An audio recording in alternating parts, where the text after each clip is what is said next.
से सिर्फ इतना जानना चाहता हूँ, क्या ये डॉक्यूमेंट्री है या क्या ये कमर्शियल फिल्म है?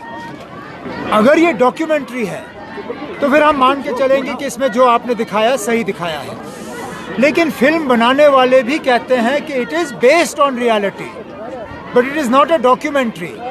उसमें तरह तरह के झूठ दिखाए गए हैं, बिलखसूस उस वक्त की हुकूमत के बारे में।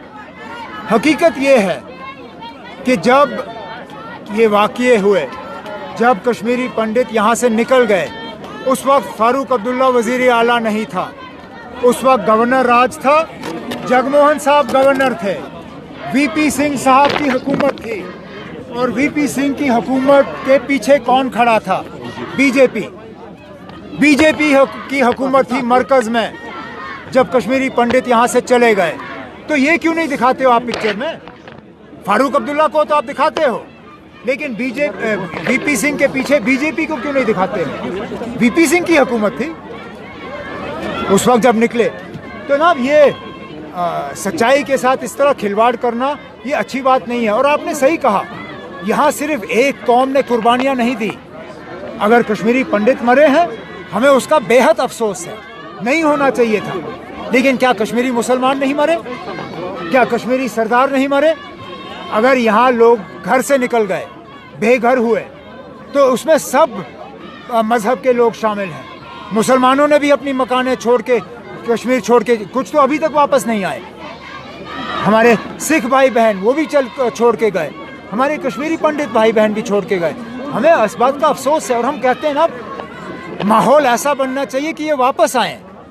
लेकिन मुझे नहीं लगता है कि वो जो लोग ये पिक्चर बना रहे हैं वो इन लोगों की वापसी चाहते हैं। शायद इस पिक्चर से वो चाहते हैं कि ये लोग हमेशा के लिए बाहर रहें।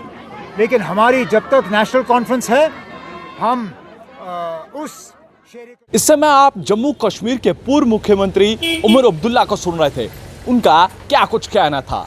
हाल ही में कश्मीर फाइल्स को लेकर लगातार कई राजनेता जो है इस पर प्रोपेगेंडा करते हुए नजर आए हैं। और उसमें आपने देखा कि सबसे पहले जम्मू कश्मीर के अंदर महबूबा मुफ्ती द्वारा बयान दिया गया था, और उसके बाद अब उमर अब्दुल्ला भी इस बयान को लेकर जो है वो सामने नजर आए हैं। उस बयान में आपने सुना कि उनका क्या कुछ कहना था कि ये पूरा सच जो है वो दर्शाया नहीं गया है, और जो इस समय दो कम्युनिटी को लेकर जो है एक धारणाएं जो है वो बनाई जा रही हैं। जिस तरह से आपने देखा कि जम्मू कश्मीर के पूर्व मुख्यमंत्री उमर अब्दुल्ला का क्या कुछ कहना था, जिस तरह से पूरा भारत इस फिल्म को लेकर प्रशंसा कर रहा है, और वहीं पर कुछ राजनेता इस फिल्म को लेकर, हालांकि ये फिल्म नहीं है, एक सच्ची घटना है और सच्ची घटना पर आधारित जो है इस फिल्म को जो है दर्शाया गया है, जिसमें आज भी कई राजनेता इसको लेकर प्रोपेगेंडा करते हुए नजर आए हैं।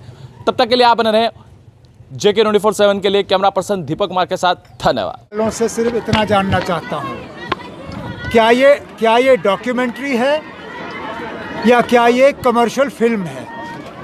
अगर ये डॉक्यूमेंट्री है तो फिर हम मान के चलेंगे कि इसमें जो आपने दिखाया सही दिखाया है, लेकिन फिल्म बनाने वाले भी कहते हैं कि it is based on reality but it is not a documentary. उसमें तरह तरह के झूठ दिखाए गए हैं, बिलखसूस उस वक्त की हुकूमत के बारे में। हकीकत ये है कि जब ये वाक़ये हुए, जब कश्मीरी पंडित यहाँ से निकल गए, उस वक्त फारूक अब्दुल्ला वज़ीर आला नहीं था, उस वक्त गवर्नर राज था, जगमोहन साहब गवर्नर थे, वीपी सिंह साहब की हुकूमत थी। और वीपी सिंह की हुकूमत के पीछे कौन खड़ा था? बीजेपी की हुकूमत थी मरकज़ में। जब कश्मीरी पंडित यहाँ से चले गए तो ये क्यों नहीं दिखाते हो आप पिक्चर में? फारूक अब्दुल्ला को तो आप दिखाते हो, लेकिन वीपी सिंह के पीछे बीजेपी को क्यों नहीं दिखाते हो? वीपी सिंह की हुकूमत थी उस वक्त जब निकले। तो ना ये सच्चाई के साथ इस तरह खिलवाड़ करना ये अच्छी बात नहीं है। और आपने सही कहा, यहाँ सिर्फ एक कौम ने कुर्बानियाँ नहीं दी। अगर कश्मीरी पंडित मरे हैं, हमें उसका बेहद अफसोस है, नहीं होना चाहिए था। लेकिन क्या कश्मीरी मुसलमान नहीं मरे? क्या कश्मीरी सरदार नहीं मरे? अगर यहाँ लोग घर से निकल गए, बेघर हुए, तो उसमें सब मज़हब के लोग शामिल हैं। मुसलमानों ने भी अपनी मकानें छोड़ के, कश्मीर छोड़ के, कुछ तो अभी तक वापस नहीं आए। हमारे सिख भाई बहन वो भी छोड़ के गए, हमारे कश्मीरी पंडित भाई बहन भी छोड़ के गए। हमें इस बात का अफसोस है और हम कहते हैं ना, माहौल ऐसा बनना चाहिए कि ये वापस आए। लेकिन मुझे नहीं लगता है कि वो जो लोग ये पिक्चर बना रहे हैं वो इन लोगों की वापसी चाहते हैं। शायद इस पिक्चर से वो चाहते हैं कि ये लोग हमेशा के लिए बाहर रहें। लेकिन हमारी जब तक नेशनल कॉन्फ्रेंस है, हम उस शेर